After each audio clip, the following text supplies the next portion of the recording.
Good afternoon, Sticky Lunchers. Just making sure my screen is straight. How are we all today? I've actually joined in early just to make sure we're getting people in the room. On a scale of 1 to 10, 1 being terrible, 10 being phenomenal, how are we feeling today?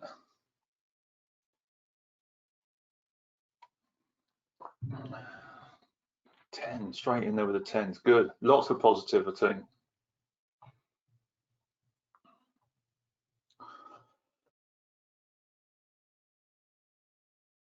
Just a few more minutes while people are arriving. Colin, good to see you. Just doing a quick check-in, sensor check how everyone's feeling. 1 to 10. One at the bottom, 10 at the top. Where are you?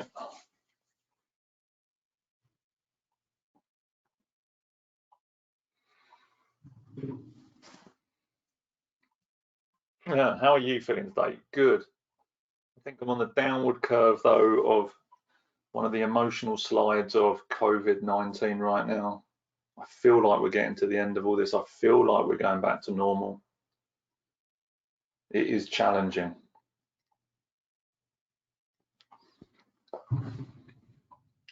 Martin, good to see you. Bonjour, ça va? We are in a little bit early. We've got 30 seconds. We're just waiting for people to arrive. Très bien, monsieur. Merci. Da, da, da. Tudo bem. Now he's going with the Portuguese. Now he's coming at me. Muito bem, camarada. Right. Where are we? 1 minute past. People still arriving. Just waiting for those to get into the room. Darren, good to see you.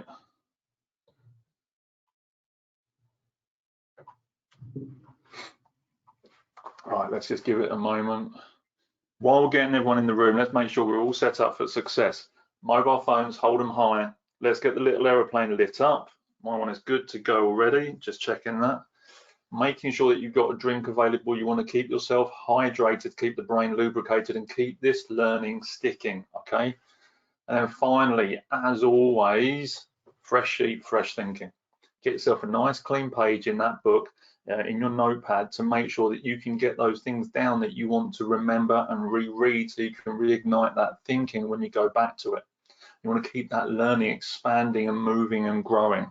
So these are the 3 key elements just to set these sessions up to keep that learning live. Last mouthful of tea. Gareth, good to see you. Claire, great to see you again. Thanks for being here. Last handful of people. Right, grab my pens. Let's fly with this. So one thing we talked about yesterday, and I said I would share the link with you, which I've got down here, going to get this now, is about the Pygmalion Effect. I hope I spelled that right. We talked about this briefly yesterday. I've just dropped a vid. No, I didn't. I just put it in there to everyone else but you, so you can't see it.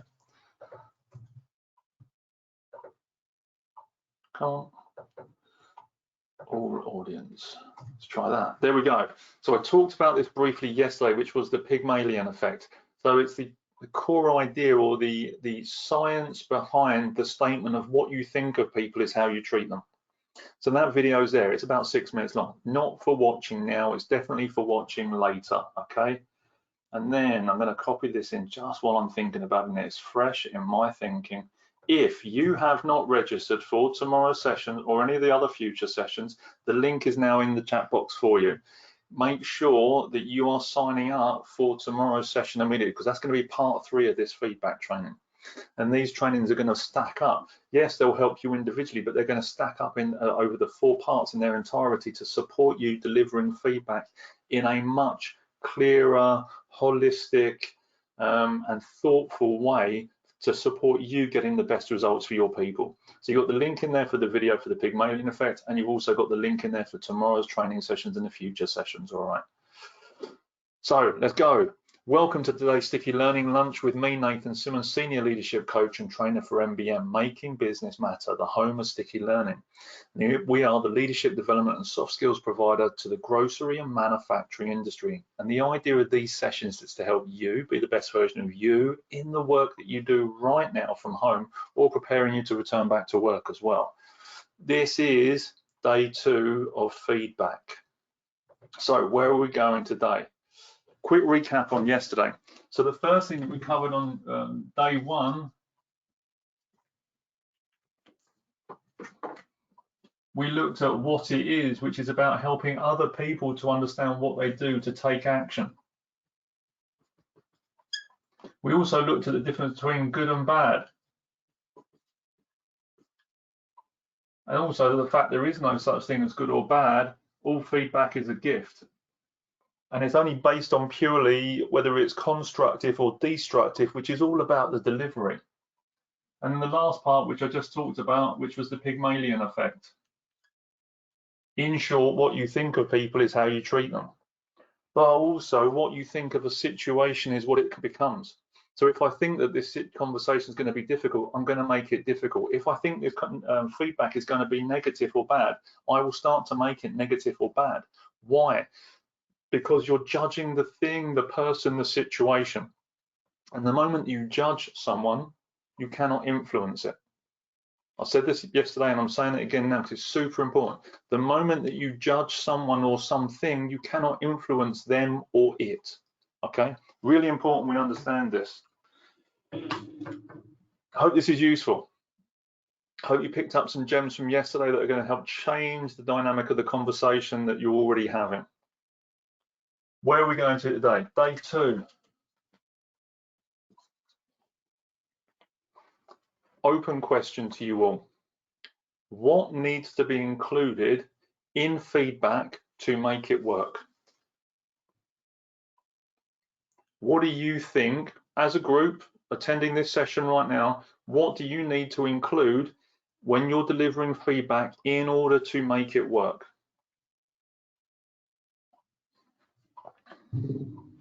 There's some core bits that definitely need to. Absolutely good. There's one. I'm not going to share these as they're coming through. I want to see what comes through first of all from everyone, rather than biasing and stunting other people's thinking by sharing their ideas too early. What else have we got? I've got one response in. What else needs to be included? Care, honesty, vision for that. Good. Nice. Good. Seeing that one coming through. Yeah. Good. What else? Good. Good, good, good. So good. We've got some key things in here. Let's go into these. We've got facts. Absolutely. So when we're giving feedback, we need to have facts available. It needs to be irrefutable. So for example, if someone's being late, if you've got documentation to show when they were being late, then you can have a conversation about that. But if you're saying, oh, you were late 3 times last month, and that person says, well, when? And you say, well, I'm not sure, but I know it was 3 times. You haven't got enough evidence. You can't have the conversation. We've got care, honesty, and vision. Colin's hit the nail, like 3 nails on the head there. Honesty, we picked up as well. Reminder, the vision. Again, what good looks like, the goal, the outcome. So it needs to be done with care, and we're going to look a little bit at that in session 4 when we look at the feedback, and we're going to give you a framework to structure, or a checklist, more like a checklist that you can work with to support when you're giving feedback. Some of the key things that we need to be including is it needs to be specific. So when we look at those facts, we need to be talking about specific events. We need to be talking about specific moments that we can have a conversation about. I've said to many people that I've worked with in organizations, I could stand at the front door at 5:30 or whatever time the shift finishes, and everyone could walk out the door, 1,200, 1,400 people, and I could shake everyone's hand. Thank you very much for today. Thank you very much for today. Thank you very much for today. And by the time they've got to the car, they won't even remember who I was or what I'd even said, because I'd already checked 3 different WhatsApp messages and responded to Twitter. Because I'm not actually telling them what I saw in them and wasn't specific enough about what I'm celebrating with them. So it has to be specific. Now, the idea is that you catch people getting it right, as Ken Blanchard, author of the 1 Minute Manager, suggests in there. Phenomenal read, super short, super easy listen. Catch them getting it right. Look for reasons to celebrate them getting it right and doing good things, so that you can talk about that thing you did there, which was really helpful, which was really useful. Please keep doing that tomorrow. So you've got one less thing almost to remind them about the next day, because after a period of time you're doing that, it becomes habit, it becomes the norm. If you don't take time to catch them getting it right, what do children do if they don't get enough attention? Open question to everyone. Everyone who's got children, and I know a lot of you have, what do children do when they don't get enough attention?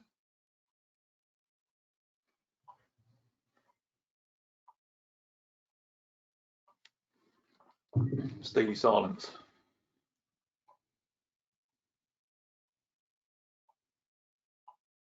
They play up, go feral, seek it, and yeah, absolutely. Has anyone seen that picture of the two small children with a tub of E45 cream, and they painted a ½ inch layer thick of E45 cream over their daddy's precious, 65-inch plasma screen? Yes or no? Has anyone seen that? Now, the reason I bring this analogy to life, is because the moment it goes quiet, there's trouble with small children.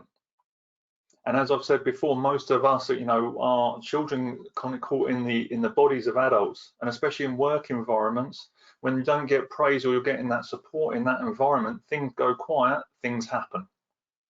So when we do that, we want to take time to see people, which is what all people want to receive, is they want to be seen and acknowledged for the good things that they're doing, so they can be reminded what to do on a daily basis. So feedback has got to be specific, okay? This is number one. Number two, it's got to be time bound. It's got to be timely. Because what happens to our feedback if we don't deal with it in the moment? If we don't do something about that situation immediately, what happens to our feedback? What happens to the way that we can deliver that feedback? And that's open question to all of you. Making sure you're awake, you're with me. Loses its value, good. What happens is, for example, someone comes in late and you think, oh, it's only 5 minutes.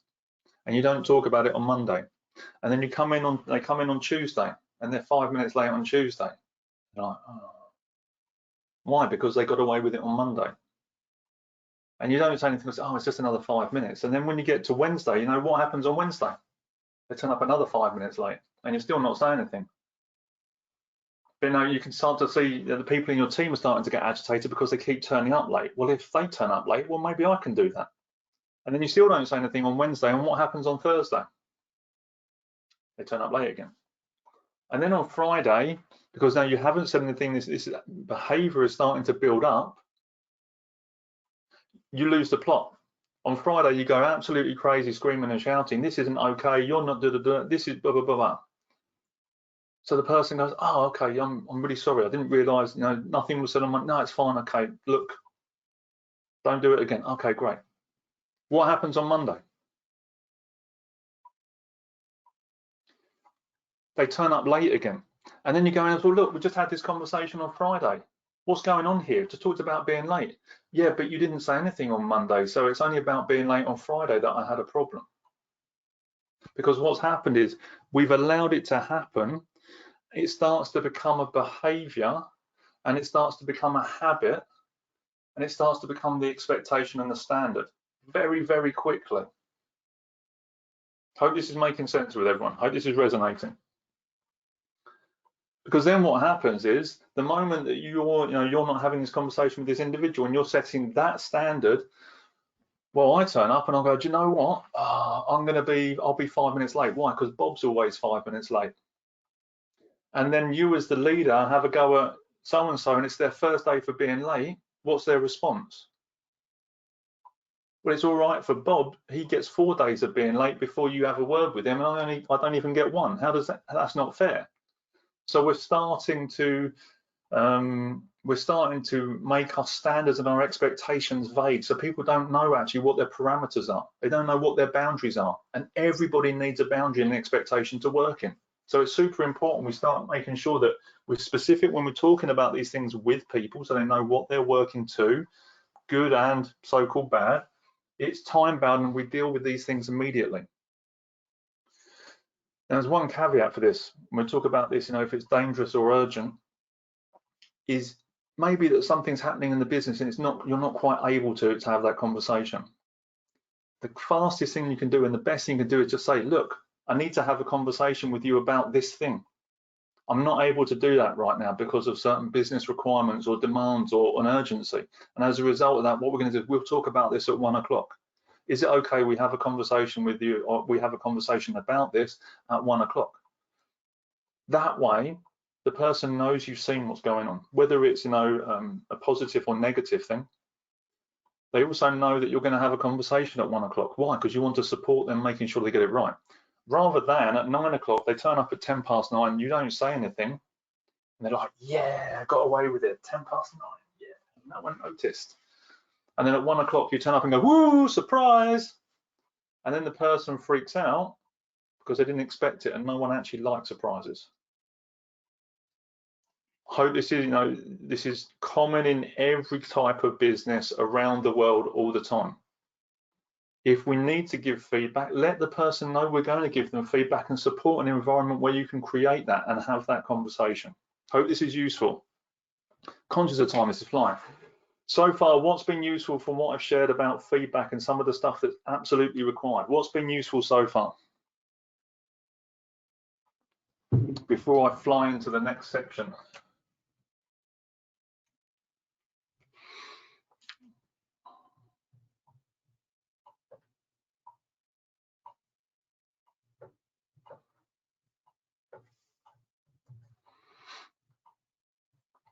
Timeliness, implications for managers, absolutely. Get specific, always give feedback in a timely manner. Good. Even if it feels uncomfortable. And remember, go back to that mindset piece of, there is no such thing as good or bad. It's just the way that we frame it in our head. Always give feedback in a time. Yeah. So it also is, and remember, it's about making sure that we are catching people getting it right. Catch them getting it right.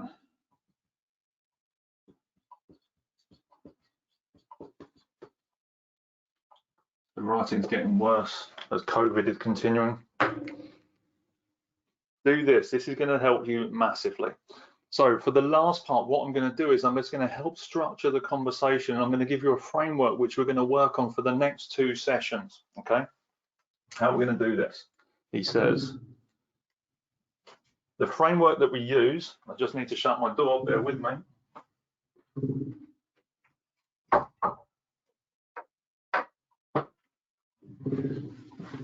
Family arrived home. Right, the framework that we use for this is called SAID, S-A-I-D.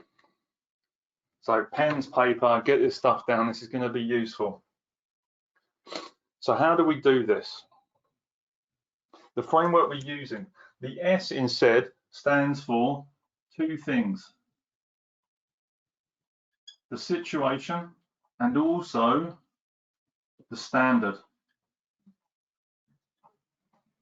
And what that looks like. So whenever we're giving feedback, we have to work to a standard. Most people know what the majority of standards are. If it's a matter of, the office is open at 9, we're expected to start at 9, that's a standard. Dress code, behavior with certain customers. Now, these are standards. Some of them will be written in contracts, in stone, as it were, and some of them will just be kind of you're aware of. But what is imperative that individuals know what these standards are and what they're working to, and also if it is a business obligation that these things are set in contracts and on paper and signed to. Okay. The other part is then the situation, so the thing that we're talking about. What is the situation we're going to be having a conversation? Is it about the lateness? Is it about the choice of language? Is it the choice of behavior?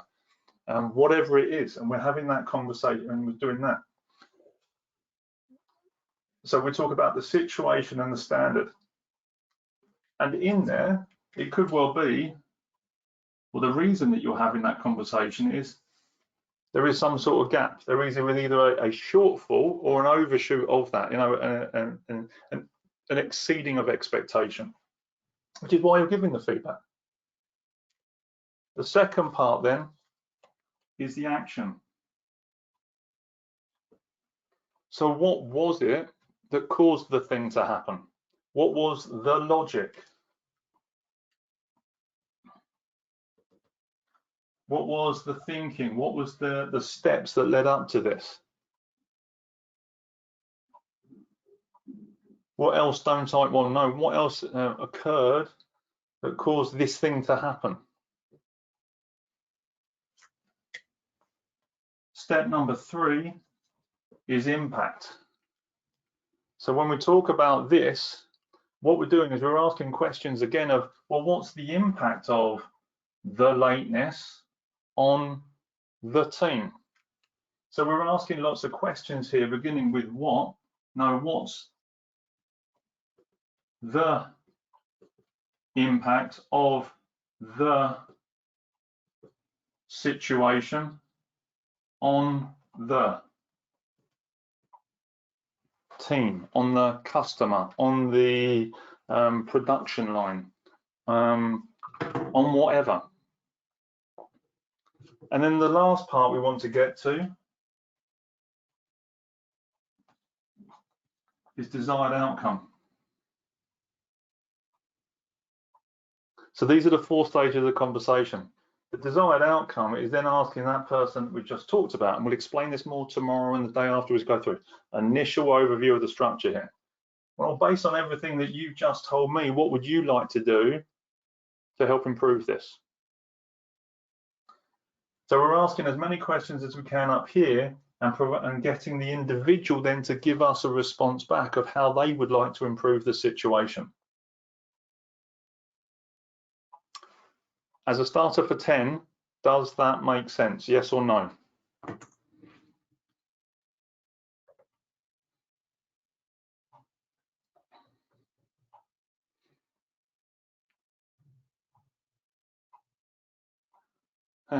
Classic end of year review we've all had. Remember in February did that thing, it was not good. Yes, absolutely. Ain't no one likes surprises, but you know, get into your end of year review and say, by the way, you were late, and the person says when, and they say November 2016, and you're like, whatever. A, you don't remember it because it wasn't time bound, and B, it's not specific enough and it hasn't got the facts in it, you know, Fabian discussed. It doesn't work. The key elements to this before we get into any other pieces is notice the choices of language that I'm using around some of this. What was the situation? Now we're talking about the lateness, we're talking about the quality, we're talking about the service that is provided. At no point am I saying you're late, why are you late, your work's shoddy, whatever. No, I'm eliminating as much of the you out of it as possible and diffusing the accusation. What I'm doing is I'm creating a third object, because the person who's late, are they actually the problem? Yes or no, the person who's late, are they the problem? What do we think?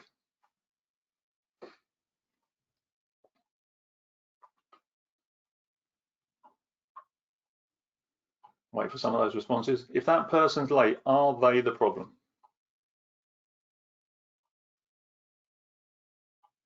Steely silence. Everyone's umming and ahhing here. The fact is that no, they're not the problem. The fact is they were late and you have no idea what's caused that lateness to happen. So if you run in there and go, you're late, you're out of order, and I've done this, I've learned from this lesson, they are not the problem. So what you need to do is separate the individual, and by objectifying the situation, you and I need to have a conversation about the lateness. It's no different to talking about this pen. We take the emotion out of it and it becomes objective rather than subjective.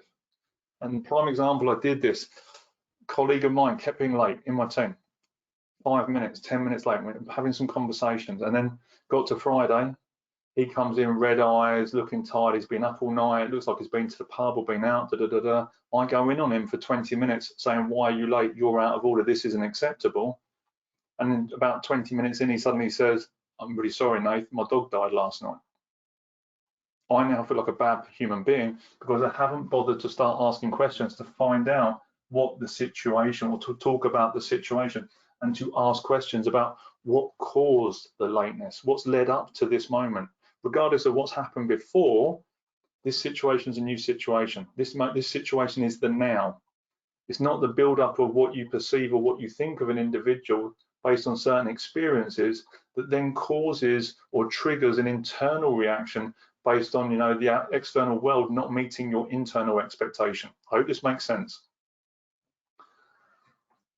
So we objectify the thing that we want to talk about. We talk about the lateness, the choice of language, the current quality levels. And then we want to ask questions here, well, what's caused this to happen? Just going to click on my screen here and bring up some of these again. What was the thinking that caused this? What was the actions that led up to this happening? What was the logic that created this decision? And at no point am I saying, why did you do that? Why didn't you do that? Or why didn't you think of this? No, I'm removing that out and just making it as objective as possible. Because I want to, as Stephen R. Covey says, seek first to understand before making yourself understood. Because if I don't have all the facts, I'm not able to support with additional solutions or ideas or help that person come up with their own in order to take the action that they need to improve themselves. And then in the impact section is what's the impact of the lateness on the team. I'm overemphasizing that. Obviously, please don't, you know, repeat that or do it and deliver it in this way. That would be ridiculous. Just saying, just in case. No, it's lots of the. So, and we're asking questions to help that person completely raise their awareness and indicate that they understand what's going on so that they can come up with new solutions. Coaching is about supporting individuals to help them raise their own awareness so that they can take responsibilities for the actions that are required in order to progress. This is the feedback model that starts to do that for people. You know, one of the movements that was started in MBM is talk, don't shout. I believe that's right. Talk, you know, it's about making sure that we're actually having a conversation. We're not standing inside production factories screaming at each other because our quality result isn't, you know, right. Or actually trying to have a conversation, but we're still screaming at each other, and people think that's how we communicate in the real world. But it's not. Conscious of time, crikey, it is 27 according to that clock. What has been useful from what we've covered here before we even get into the juicy stuff tomorrow of delivery, even, you know, but like foundational delivery and advanced delivery over the next 2 days? What has been useful from what we've covered today? The said process, the said structure, good. As you're doing that, just so I give you, Max Landsberg, I believe, I remember delivering, I learned AID. So if you look at the Tao of coaching and the Tao of motivation, this model comes out of this. I'm not sure who made said, but then when you look at the SBI feedback model, that talks about the situation. So the comment in when they made said, it included the standard. But I think it's really important that we're including both the situation we're talking about and the gap to the standard, or the overshoot on that standard, so that then we can ask the questions in here, what that action is, what the impact is, and then help that person start creating a desired outcome. Talking about the and not them, absolutely. Using the to separate the person from the problem and get them to own the desired change in behavior, absolutely. Structure, good. Structure is vital. As you're going to, what questions have you got for me right now about this? And I want to lead on from that single word that Gareth shared there around structure. Use it for preparation. If you know you're going to have a feedback conversation with someone, in the top left-hand side, write said, and write a question that you wish to ask that person before you go in. So that actually when you get embroiled in the conversation or the dynamic of whatever, and you know, these things can be a moving feast and lots of stuff can come up, whether it's excuses or justification, or whether it's just, you know, unrealized new stuff about the individual. We want to keep some of those questions there just to help keep our conversation on track. As we all know, what if it is the 6 P's? No, whatever it is, poor preparation leads to whatever poor performance. And you can fill in the blanks on that one. Good. I'm glad that this is, you know, helping. I'm glad this is resonating with some of you. This is super useful. It is phenomenally powerful, and I'm going to show you the 2 ways to deliver it in the next 2 sessions. In the next 2 sessions, could you speak also a positive feedback? Today was might be too much on negatives. The positives as much as possible. Absolutely. This is what I talk about, catch them getting it right. We can still use this structure, and we'll talk about this when we're delivering it, because actually some people don't necessarily feel comfortable receiving feedback and compliments. Sometimes people don't feel like they want to receive compliments in front of their colleagues because it makes them feel different, or makes them feel like they might lose some sort of respect or significance in their relationships. So this is the same framework we can use for that. With the so-called positive feedback, you know, when we're talking about catching them and doing the right things, it's easier to have that conversation. It's also easier, I see for a lot of leaders, is they don't have the conversation because they think they don't have to. Oh, they're doing it right, that's okay, let them get on with it. And like I say, you know, is if you're working in maybe food production and you're packing burgers or sausages or doing whatever, and someone's there and they're like, oh yeah, he's doing a good job, and he's still there and he's doing his thing. And all of a sudden he says, well, no one's telling me. You know what, I'm going to put these ones in upside down and see what happens. Oh, I'm going to stick my pen in there just for fun. Oh, I want to see what it looks like when I shrink wrap or heat shrink my shoe in 25,000 pounds worth, you know, 150,000 pounds worth of machinery. We all do it because we're human beings. I hope this makes sense. So the positive stuff, catching people getting it right, yes, you can use this structure. It needs to happen more regularly. And even if you took 2 minutes, 5 minutes of your day every single day to celebrate something that one of your team was doing every single day, that would improve morale by a huge %. It would mean that there were less mistakes because you were reminding them what to do right rather than focusing on the negative. Wherever your focus goes, energy flows. So if you're always looking for mistakes, you'll find more of them. But if you're always looking for why people get it right, they'll get it right more of the time. And as a result, you'll get less mistakes. Not naivety, it's just the way it works. 32 minutes past. We are 2 minutes over time. Yes, Martin, we're going to look at that tomorrow. Glad that was useful. What am I aware of? I'm aware of 2 things. One, I'm putting the coaching cards. There is a link in there for the coaching cards, so you can go straight to our website and pick up a copy of your cards as well, okay? Also, I'm going to share in there the link for the virtual classrooms. Who do you know that would benefit from being in a full-blown session like this with me